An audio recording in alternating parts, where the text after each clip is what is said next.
রটন্তী কালীপূজা 2024 ধর্মীয় ব্রতমালার নতুন একটি পর্বে আপনাদের সকলকে স্বাগত জানাই।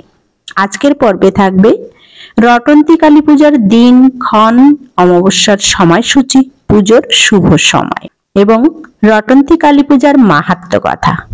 হিন্দু ধর্মে মা কালীর আরাধনা সর্বজন বিদিত। বিভিন্ন তিথিতে দেবীর বিভিন্ন রূপে পূজিত হন মা। মাঘ মাসের চতুর্দশী অমাবস্যায় হয় রটন্তী কালী পুজো। এর মধ্যেই বিভিন্ন মন্দিরে ও পীঠে শুরু হয়ে গেছে এবছরের রটন্তী কালী পুজোর প্রস্তুতি। এই তিথি থাকাকালীন নিষ্ঠা ভরে মা কালীর আরাধনা করলে মা ভক্তের ডাকে সাড়া দেন। সমস্ত মন্দির ও অনেক বাড়িতেই এই দিন আয়োজন করা হয় এই বিশেষ কালী পূজার। রটন্তী কালী পূজা 2024 কবে পড়েছে? 8ই ফেব্রুয়ারি বৃহস্পতিবার পড়েছে রটন্তী কালী পূজা।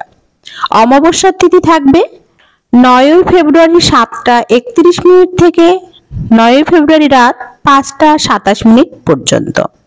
এই রটন্তী কালী পূজা কি? পৌরাণিক আখ্যানে পাওয়া যায়, ভক্তদের বিশ্বাস আছে এই বিশেষ তিথিতে দেবী কালীর মহিমা চারিদিকে রটে যায়। তাই এই কালী পুজোকে রটন্তী কালী পুজো বলা হয় এবং এই নামে পরিচিত।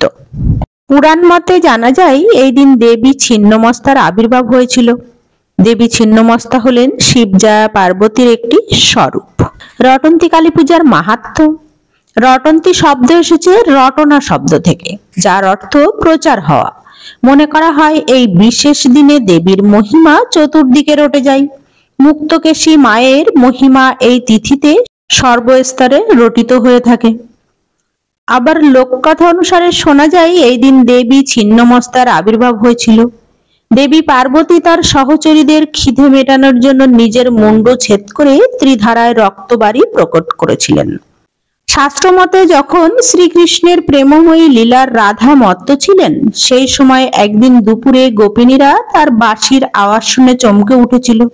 গোপিনীরা বনের দিকে ছুটে গিয়ে দেখল সামনে স্বয়ং ইষ্টমূর্তি শ্রী রাধাই যে স্বয়ং আদ্যাশক্তি তা সেদিন বুঝতে পেরেছিল তারা।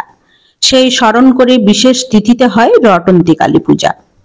দক্ষিণেশ্বরের মন্দিরে সারা বছরে 3টি কালী পূজা খুব বড় করে পালন করা হয়, যার মধ্যে একটি মাঘ মাসের রটন্তী কালী পূজা। সারা বছরের প্রতিটি অমাবস্যায় বিভিন্ন কালী পূজা হলেও একমাত্র রটন্তী কালী পূজা হয় চতুর্দশী তিথিতে। দক্ষিণেশ্বর মন্দিরে রটন্তী কালী পূজা খুব ধুমধামের সাথে পালন করা হয়। মন্দিরে যেমন পূজা হয় তেমনি গঙ্গার ঘাটেও বহু পুণ্যার্থী এই দিন স্নান করতে আসেন।